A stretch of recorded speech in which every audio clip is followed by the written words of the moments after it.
Hello friends, I hope you are well. Welcome to tax season. Did you remember to keep all your receipts? I'm sure one day we'll work out an automated system to do this for us. But until then, we have the Dirt Report to tell you all about tech and telco news from all around Australia. No idea how the above two things go together, but the stories below all seem to happen on the same island. I also feel like every video I need to apologize for the delay in said video, and I realize why that keeps happening. And folks, it's the lack of sleep. Lack thereof thy sleep. Thanks to my 6-month-old child. Welcome to this week's episode of The Dirt Report. We have some great stories for you today, and that is, we have the government scrapping digital passenger cards, redirect scams are costing businesses, airports are fearing 5G, and NBN Co begins to connect IoT devices. Thanks for jumping in. Make sure to like this video if you did, and subscribe somewhere below here to support us in making more videos more often. Maybe one day I can do this full time. Until then, there's MasterCard. Wait, no, that's the wrong one. Until then, there is the intro.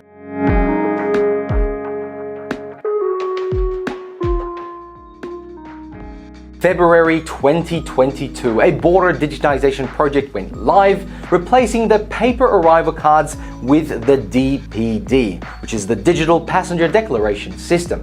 This project cost $60 million over 3 years, and it follows a prior attempt at doing so back in 2017.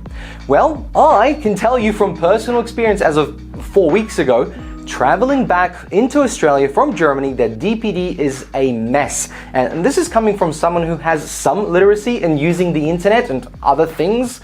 The DPD is an overly engineered system that requires passengers to enter the same information multiple times. And in the end, after 30 minutes of tapping in information that's available on your passport chip, when scanned on a clunky web or app interface, you end up having to fill out the paper card anyway. Crossing the Berlin Wall 40 years ago had less paperwork, I think. In fact, your passport will tell the system if you filled out the DPD or not. And then, for example, it will say, "No, sorry, buddy, you can't use the auto scan gates." And it will give you a generic error because you filled out the DPD. You thought it was right, but for some reason, it's not.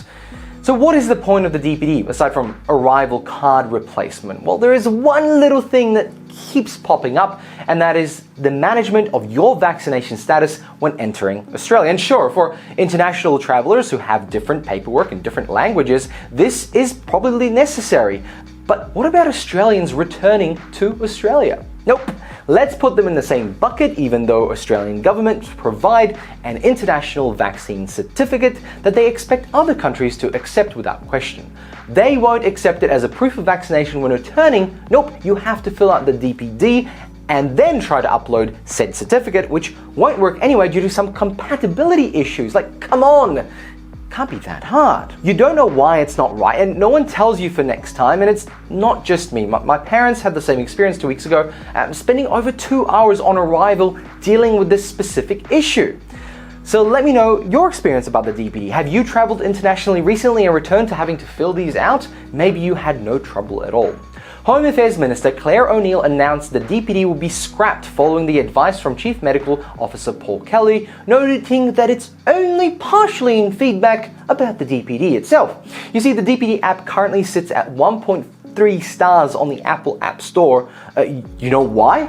Because the app doesn't work, so you have to use the web version anyway, and if the app works, it's still terrible. Now, Claire O'Neill said, in regards to the feedback about the DPD, the government still intends for it to replace paper-based incoming passenger cards in time, but the app needs a lot more work to make it user-friendly. These issues come as international traveler numbers skyrocket and airport delays causing havoc across Australia. O'Neill added, removing these requirements will not only reduce delays in our airports, but will encourage more visitors and skilled workers to choose Australia as a destination. And for Australian citizens, with the removal of these requirements, returning home will be much easier. It only took 5 months for the $60 million app to fall on its face. Will it ever come good? Can we even believe that it will? We still need to digitize the arrival card process, and honestly, how hard is it to digitize one piece of paper with 10 questions? Obviously it is. And in time, I'm sure it'll come good, but let me know your thoughts below. Let's move on. Payment redirection scams, what are they? Well, sorry to say, it's not the way Elon Musk has screwed over the investors with Twitter. The deal has gone bye-bye. It's a lot less sinister but quite a little bit more sophisticated at the same time. And it's costing Aussie businesses millions, actually probably billions, but we'll get to that in a moment. In a payment redirection scam, scammers impersonate a business or its employees via email and request an upcoming payment be redirected to a fraudulent bank account. You see, the email looks official and more than likely the target customer is already doing business with said company or has done business in the past. And the bank account also looks pretty legitimate too. I mean, if you don't really read into it. So the money gets paid and delivery of service is expected, but the real business says, wait, no, we haven't been paid. And then starts the blame game. Let me know in the comments below who you think is actually at fault in a situation like this. Is it the business that had their email spoofed and then sent that email to this customer, or is it the customer because they didn't check where they were paying it? This week, the ACCC released their Targeting Scams report, highlighting the 70% increase in scams for 2021 since 2020. ACCC Deputy Chair Mick Coe said, ScamWatch data shows that small and micro businesses lost the most money to scams last year. The most common contact method scammers used against businesses was email, which is not surprising given the prevalence of payment redirection scams. Part of this is education, but also security. Small and micro businesses are less likely to utilize enterprise solutions such as a billing system and security software. I personally remember working in a very small business of 2 people, and the only safety feature we had for data was a NAS box in the corner of the room and Microsoft Defender. Billing was done by hand. Now, based on the ScamWatch data alone, false billing scams, which include payment redirection scams, had the highest losses with $6.7 million.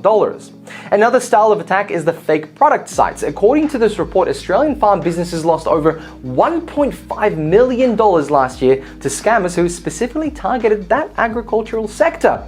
Now, scammers targeting farmers looking online for a good deal on tractors and farm machinery by setting up fake websites and advertising on legitimate platforms is a whole issue in itself. But the total loss just from that sector for 2021 was $1.4 million. Now, payment redirection losses don't seem ludicrous, but in 2021, the total value scammed out of Australia, not just the payment redirection ones, was $2 billion. That's B with a billion. Do you know how many Avo Smash Brekkies I could buy with that?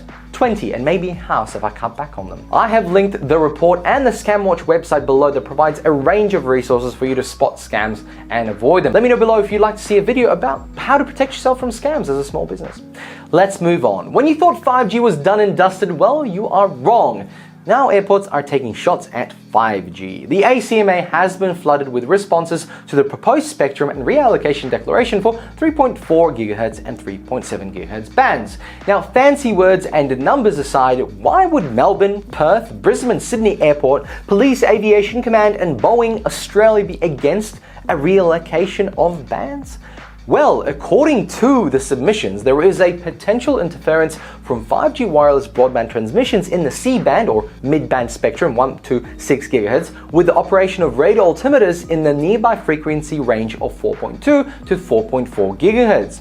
You see, radio altimeters are essentially components of an aircraft for safety operation. The radio altimeters is the only sensor on board an aircraft providing a direct measurement of aircraft clearance over the terrain and any other obstacles. A radio altimeter is used during all phases of a flight, but significantly during precision approaches to landing, hence the airport. It helps to determine aircraft proximity to the ground, and obviously collision avoidance systems feed off that.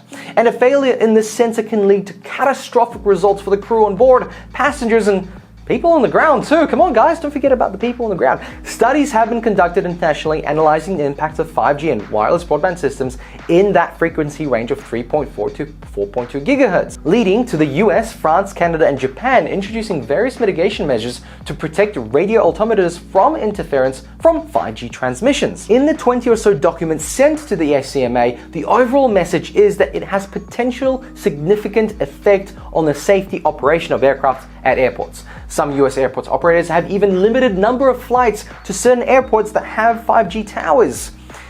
And even Our favorite NBN Co also made a submission as this band reallocation will interfere with their outer metro wireless. You see, the 3.4 GHz spectrum is the only spectrum that NBN has available for its wireless network to service the outer metro fringe areas of Sydney, Melbourne, Adelaide, Perth and Brisbane. NBN requests the ACMA to continue to balance the need to protect NBN's existing and planned services and to ensure NBN is not unreasonably constrained in its ability to deploy new technologies in the future, with the utility of the urban and inner metro exercise spectrum. If you remember, maybe not, but we went through the same shenanigans with 4G, and this looks to be a similar situation, but 5G is more powerful, hence the significant response to this paper. I don't think I've seen such a big response in a long time. So the question that follows, are aircrafts in need of upgrades? They're using radio stuff. Should we avoid 5G near airports altogether, or should we limit the spectrum bands that are used near airports? Let me know your thoughts below. Time for our last story, and a reminder to tap the like button and subscribe below. And a huge thank you to all those who have already subscribed and liked this video. You are scholars and superstars. Did you know that NBN Co only connects the internet to premises, the classic business building or your home? Well, it makes sense, right? But what about the things like traffic lights? They need internet. Street cameras need to connect to a network. Smart devices need internet to be smart. What about those ones that aren't on a property or are not an actual premises? Well, there is a sleuth of devices out there need the internet every day, and it's growing exponentially all the time. In the past, getting service to these devices would be privatized and likely a mobile solution. Well, NBN Co is jumping out of their box, looking to expand into the Internet of Things connectivity. NBN Co announced it will start taking public orders for its Smart Places initiative that has been in trial for many years around Australia. Over the trial of Smart Places, which has gone on for nearly 6 years, where NBN initially started connecting traffic lights and new gadgets, like electric car charging stations to its network, it will now broaden its scope to more non-premises IoT devices. So just imagine more of the same, really. Generally, these projects are small. Hence, NBN Co developed a low-power, miniaturized, ruggedized, and reverse-powered network connection solution that can be deployed in virtually any location. One example provided at the NBN conference is an EV charging station in Gugong that also has public Wi-Fi that syncs to the local weather stations and connects the community to the internet. You see, NBN Co is looking to become a significant player in the IoT infrastructure race, and rightly so. After all, the government getting a new income stream from their asset is actually a positive thing. So let me know your thoughts below. And on that note, we have to end this episode. Thank you very much for watching. Hope you enjoyed this week's episode and maybe even learned something new. Make sure to tap the like button. That really does help. That's a big one, especially for Google algorithms. And of course, subscribe if you want to see more. Thanks for watching. I'll catch you all in another one. Bye!